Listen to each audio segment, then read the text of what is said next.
Bismillahirrahmanirrahim. Assalamualaikum warahmatullahi wabarakatuh. Sebelumnya izin memperkenalkan diri. Perkenalkan, nama saya Nita Safia Istiana, NPM 203100094. Saya dari kelompok 11. Di sini saya mendapatkan tugas dari lab anatomi untuk menjelaskan klinis materi tentang Herlina nucleus pulposus (HNP), yang kedua ada spina bifida, yang ketiga ada spondylosis, yang keempat ada spondylolithiasis. Baik, yang selanjutnya ada definisi dari Herlina nucleus pulposus. Yang pertama dari Rubin 2016 menyebutkan bahwa Herlina nucleus pulposus adalah prolaps diskus intervertebralis melalui robekan di sekitar anulus fibrosus. Robekan tersebut menyebabkan nyeri ketika diskus menimpa akar saraf terdekat. Terjadi radiokopatif segmental dengan parestesia dan kelemahan di tempat distribusi akar saraf yang terkena. Yang selanjutnya ada etiologi. Etiologi, dengan meningkatnya usia, terjadi perubahan degeneratif yang mengakibatkan kurang lentur dan tipisnya nukleus pulposus karena adanya suatu trauma derajat sedang yang berulang mengenai diskus intervertebralis sehingga menimbulkan sobekannya anulus fibrosus. Yang selanjutnya ada patofisiologi. Diskus dapat mengganggu sensorik, motorik, atau fungsi otonomik dari sistem syaraf. Herniasi melibatkan penonjolan nukleus pulposus, komponen dalam diskus intervertebralis dari gelatin, melewati robekan di anulus fibrosus, lapisan yang menutup kuat bagian luar diskus, protusi ke dalam ruangan ekstradurnal. Biasanya memberikan tekanan pada akar, syaraf, dan medula spinalis di bagian lateral, sehingga mengganggu konduksi saraf. Van Meter dan Hubert 2013. Yang selanjutnya ada epidemiologi. Herniasi diskus biasanya terjadi pada orang dewasa, kebanyakan pria di bawah 45 tahun. Sekitar 90% herniasi diskus terjadi di daerah lumbul atau lumbosakral, 8% servikal, dan 1% sampai 2% torakal. Rubin 2016. Hernia diskus cervicalis adalah penyebab umum nyeri leher dan lengan pada dewasa muda. Lotke et al. 2008, Baird 2008, menyebutkan bahwa kejadian tahunan hernia diskus servikal diperkirakan mencapai 5,5 per 100.000 orang. Kadang lebih tinggi untuk jenis kelamin laki-laki, dan paling sering terjadi antara usia 45 dan 54 tahun. Akar syaraf yang paling sering terjadi adalah C7 dalam 70% kasus dan 76 C6 20% kasus. 10% lagi adalah kompresi di akar syaraf C5 dan C8. Ropet al. 2014. Yang selanjutnya ada faktor resiko, menyebutkan 3 penyebab utama hernia diskus intervertebralis adalah: yang pertama, trauma berat atau tekanan yang berulang; yang kedua, degenerasi sendi intervertebrali; yang ketiga, postur dan fungsi tubuh yang salah karena mekanika yang buruk dan berulang-ulang selama bertahun-tahun. Sejumlah faktor predisposisi telah diidentifikasi, yaitu merokok, gaya hidup sedentar, riwayat mengangkat beban berat, berjongkok, terlalu banyak membungkuk, keterlibatan dalam olahraga, kontak fisik, dan mengemudi di jalan yang tidak rata. Yang selanjutnya ada komplikasi. Syaraf kejepit yang tidak ditangani dapat menyebabkan nyeri makin memburuk dan membuat penderita sulit beraktivitas. Serta komplikasi lain di bawah ini: inkontinensia urin dan inkontinensi tinja. Hilang sensasi di area sekitar dubur dan paha bagian dalam. Kerusakan syaraf permanen yang menyebabkan kelumpuhan. Yang selanjutnya ada prognosis. Pada pasien yang menjalani operasi laminektomi memiliki angka mortalitas 0,3%. Pasien yang mendapatkan terapi dini dan agresif memiliki prognosis keseluruhan yang baik. Yang selanjutnya ada pencegahan. Pencegahan yang pertama itu adalah berolahraga secara teratur, terutama jenis olahraga yang dapat menguatkan otot serta sendi di tungkai dan punggung, misalnya berenang. Yang kedua ada menjaga postur tubuh yang baik, seperti duduk dengan punggung yang tegak atau mengangkat beban dengan posisi yang benar. Yang selanjutnya ada klinis materi tentang spina bifida. Definisinya, spina bifida atau yang dikenal juga dengan myelodysplasia atau rechisis adalah salah satu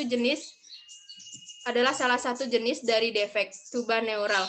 Neural tuba defek yang paling sering terjadi bersifat non-letal dan non-kromosomal. Kondisi ini ditandai dengan penutupan tuba normal yang tidak sempurna pada bagian kaudal lubang neuropora. Pada minggu keempat perkembangan janin, kegagalan penutupan ini menyebabkan paparan berkepanjangan cairan ketuban pada tuba neural yang berujung pada kematian sel neuron sehingga menghasilkan defek neurologis yang tergantung dari level neurosegmental yang terkena.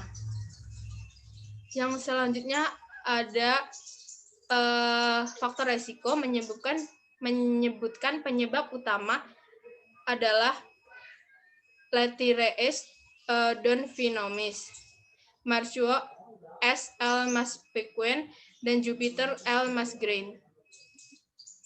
Yang selanjutnya ada spina bifida. Bersifat multikorial, artinya terjadi penyakit ini disebabkan oleh interaksi berbagai faktor, terutama genetik maternal dan lingkungan penelitian. Pada hewan menunjukkan sebanyak lebih dari 200 gen berperan dalam penutupan tuba neural. Berbagi gen tersebut memiliki berbagai fungsi, antara lain meregulasi sitokelestal, proliferasi sel, menjaga integritas epitel, berperan dalam pembentukan protein serta enzim yang penting dalam proses neurogenesis. Mutasi akan menyebabkan malformasi dan defek tuba neural yang salah satunya bermanifestasi sebagai spina bifida.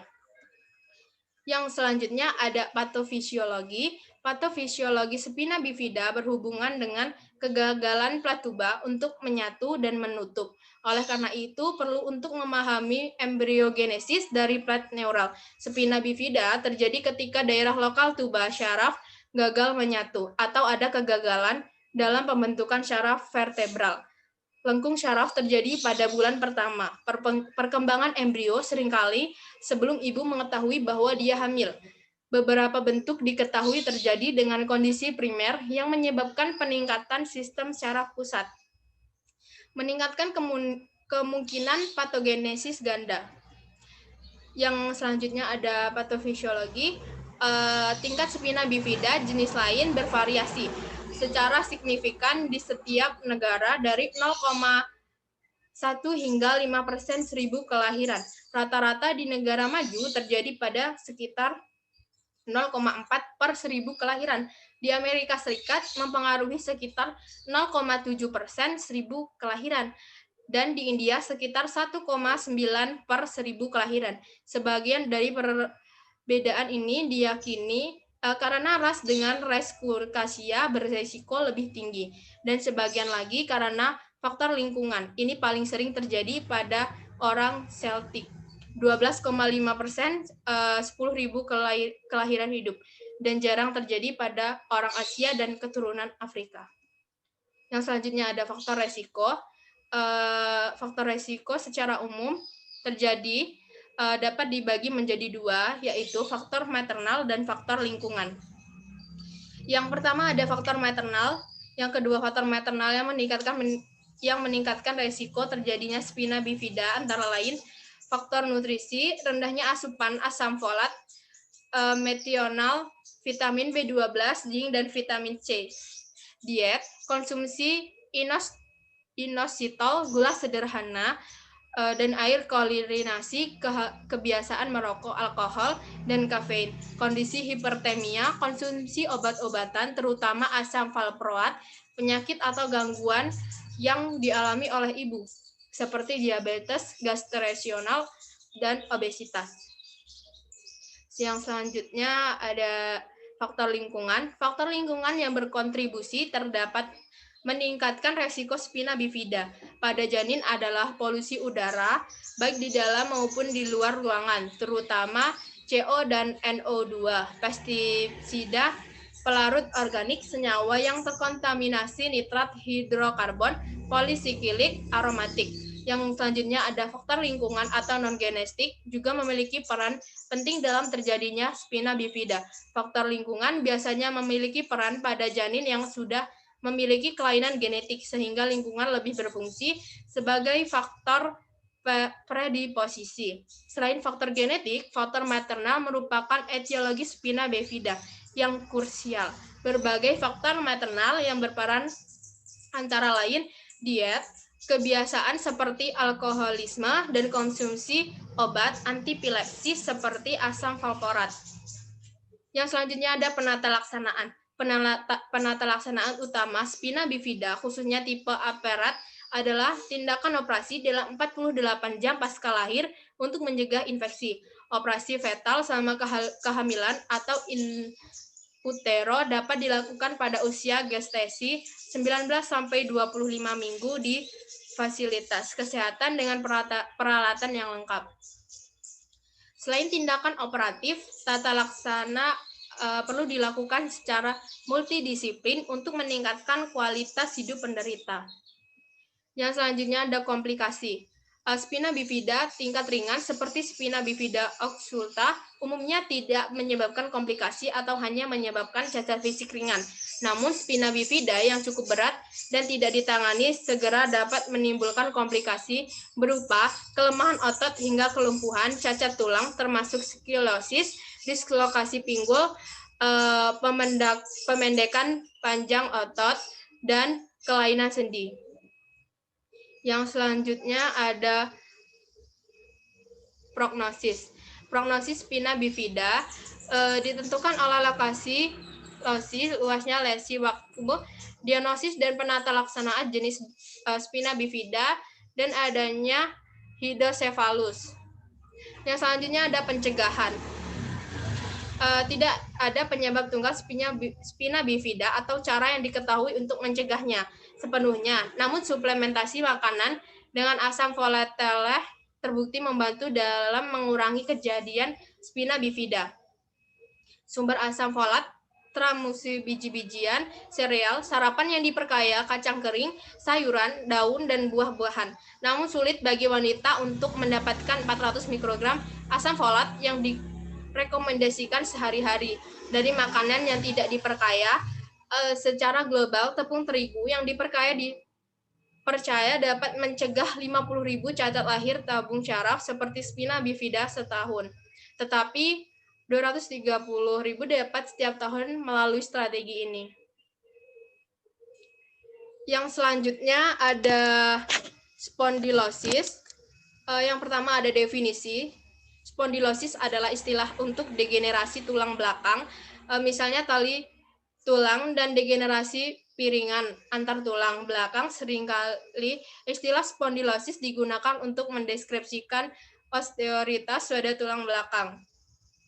Yang selanjutnya ada etiologi. Semakin bertambahnya usia, tulang dan ligamen pada tulang belakang melemah menyebabkan teji tulang, osteoartritis, piringan lintar vertebrata mengalami degenerasi dan melemah, menyebabkan hernia dan penonjolan pada piringan. Akibatnya, seorang dapat mengalami beberapa gejala spondylosis. Yang selanjutnya ada patofisiologi. Spondylosis merupakan penyakit degeneratif yang sering mengenai tumbal. Proses degenerasi diskusi intervertebra disertai perubahan struktur diskusi menjadi rata. Penonjolan tulang oleh permukaan osteofit tampak di tepi anterior, dana posterior pada korpus vertebra.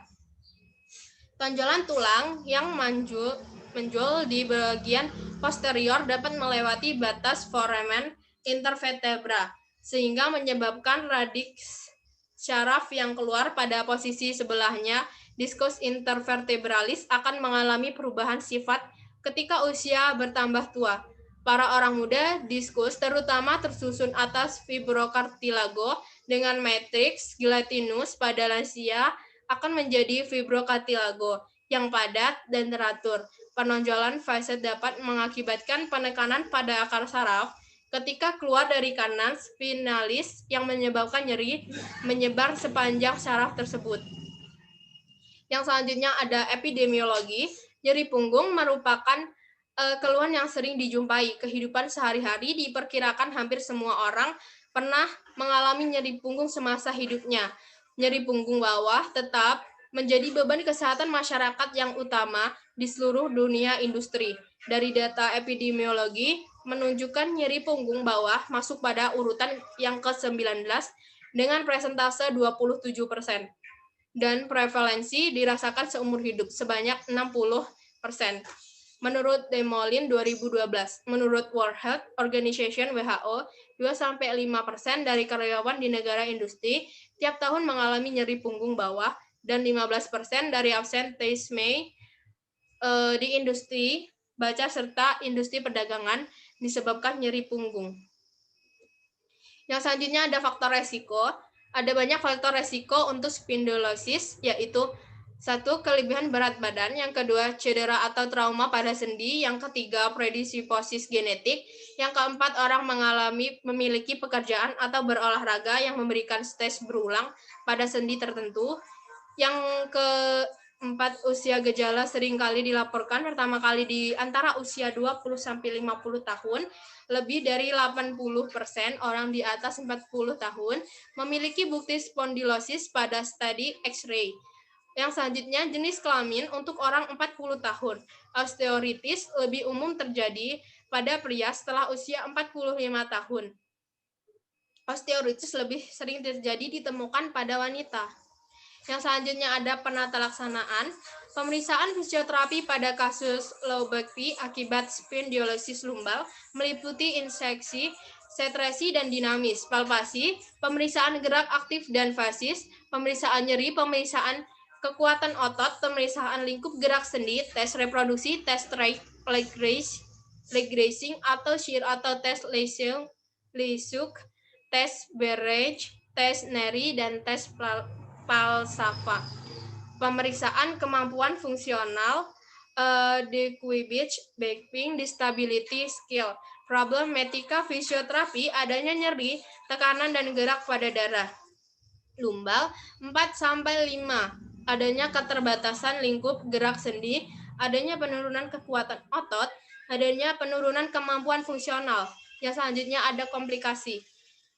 Kelainan tulang belakang ini dapat menyebabkan komplikasi spondylosis. Yang mungkin terjadi adalah stenosis tulang belakang, kondisi penyempitan saluran syaraf pada tulang belakang yang menyebabkan gejala mati rasa, kesemutan atau kelemahan pada kaki, radiokolopati serviks, perubahan pada cekram atau tulang di punggung yang menyebabkan syaraf terjepit sehingga menimbulkan nyeri mati rasa dan hipersensitivitas pada punggung, myolipatik spondylotic cervix, sumsum, tulang belakang yang terkompresin atau terjepit sehingga menimbulkan nyeri dan mati rasa pada tungkai kaki. Yang selanjutnya ada skilosis. Ada hubungan antara kelainan tulang belakang ini dengan skilosis, yaitu melengkungnya tulang belakang ke arah samping sehingga tulang belakang membentuk huruf S atau C.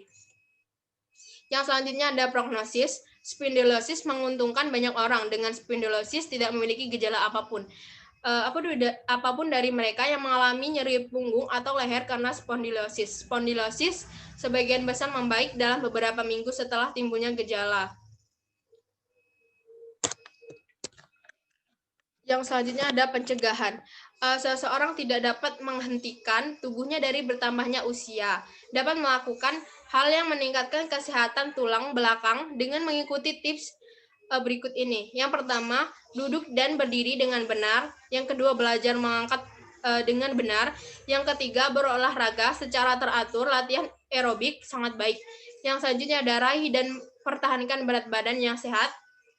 Yang selanjutnya ada makan sehat, diet seimbang, reda lemak kaya buah-buahan dan sayur-sayuran, berhenti merokok, dan hindari penggunaan alkohol secara berlebihan. Beri istirahat yang cukup. Yang selanjutnya ada klinis penyakit dari spondyliotilesis. Definisi spondyliotilesis adalah suatu kondisi di mana satu atau beberapa ruang tulang belakang vertebra bergeser ke depan dari tulang di bawahnya atau di atasnya. Secara umum, pergeseran luas tulang belakang ini terjadi di daerah tulang belakang lumbal, yaitu pada tulang vertebra 14-15, vertebra lumbal 4-5, dan atau 13-14. Pergeseran luas tulang belakang ini dapat terjadi, pergeseran luas tulang belakang dapat terjadi pada 2 titik atau bahkan 3 titik secara bersamaan. Tidak menutup kemungkinan pergeseran luas tulang belakang yang terjadi pada daerah leher, yang umumnya didahului adanya kelainan pada sendi segi berupa etenis. Yang selanjutnya ada etiologi. Etiologi suatu gangguan tulang belakang saat tulang vertebra bergeser maju ke tulang di bawahnya.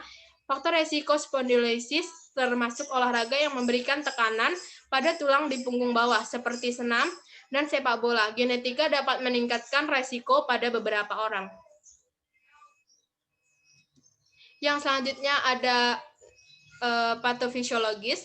Setiap proses yang dapat melemah penopang menjaga tubuh vertebra tetap sejajar dengan kemungkinan terjadinya spondylolisthesis saat satu vertebra bergerak relatif terhadap vertebra yang berdekatan. Nyeri lokal dapat terjadi dari gerakan mekanis atau nyeri radikular atau myelopati dapat terjadi karena kompresi masing-masing akar syaraf atau tulang belakang yang keluar. Pasien anak lebih cenderung mengalami peningkatan derajat spondylolitis saat melewati masa pubertas. Pasien lebih tua dapat dengan spondylitis derajat 1 atau 2 yang lebih rendah, cenderung tidak berkembang ke derajat yang lebih tinggi dari waktu ke waktu. Yang selanjutnya ada epidemiologi spondylolitis, paling sering terjadi pada tulang belakang lumbar bagian bawah, tetapi juga dapat terjadi pada tulang belakang leher dan jarang kecuali trauma pada tulang belakang toraks. Spondylitis degeneratif lebih banyak terjadi pada orang dewasa dan lebih sering terjadi pada wanita dibandingkan pria, dengan peningkatan resiko pada obesitas. Spondylitis lebih sering terjadi pada populasi remaja dan dewasa mudah, tetapi mungkin tidak dikenali sampai gejala berkembang di masa dewasa. Ada prevalensi yang lebih tinggi dari spondylitis ischemic pada laki-laki. Spondylitis diplastik lebih sering terjadi pada populasi anak-anak, dengan perempuan lebih sering terkena daripada laki-laki. Perkiraan prevalensi saat ini adalah 6-7% untuk pada usia 18 tahun dan hingga 18% dari pasien dewasa yang menjalani MRI tulang belakang lumbar. Spondylitis derajat 1 menyambung 75% dari semua kasus.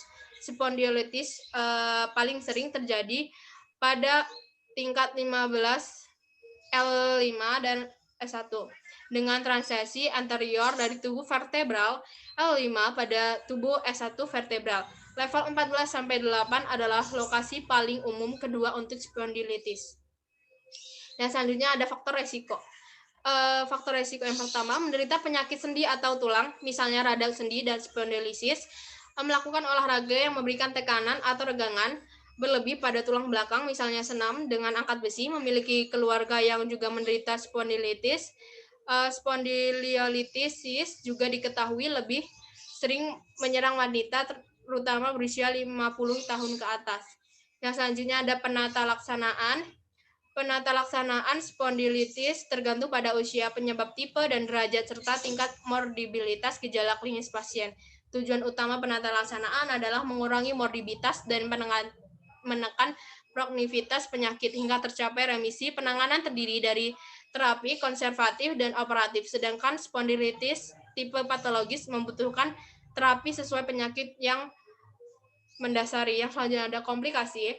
Komplikasi spondylitis bisa menyebabkan komplikasi serius bila dibiarkan tidak ditangani. Komplikasi itu meliputi nyeri punggung bawah yang berkepanjangan, kifosis, atau lengkungan tulang belakang yang tidak normal, kesulitan mengontrol buang air kecil dan buang air besar, kerusakan permanen pada syaraf tulang belakang, mati rasa, hingga kelumpuhan pada kaki. Yang selanjutnya ada prognosis. Mayoritas mengalami perbaikan klinis dengan penata laksanaan konservatif terutama pada spondilitis istemik grade 1 dan 2. Spondilolisis bukan merupakan suatu kondisi yang mengancam jiwa tetapi dapat menurunkan kualitas hidup penderita. Selanjutnya ada pencegahan. Pencegahan spondilitis, meski spondilitis sulit dicegah, beberapa langkah berikut dapat dilakukan. Mempertahankan berat badan ideal agar tidak membebani tulang, mengonsumsi makanan bergizi seimbang untuk menjaga kesehatan tulang belakang, rutin berolahraga, terutama olahraga untuk melatih kekuatan otot punggung, serta menghindari olahraga yang berisiko mencederi tulang belakang. Baik, cukup sekian materi yang dapat saya sampaikan mengenai 4 klinis tersebut. Jadi, apabila ada kesalahan, saya mohon maaf. Saya akhiri. Wabillahi taufiq wal hidayah. Wassalamualaikum warahmatullahi wabarakatuh. Terima kasih.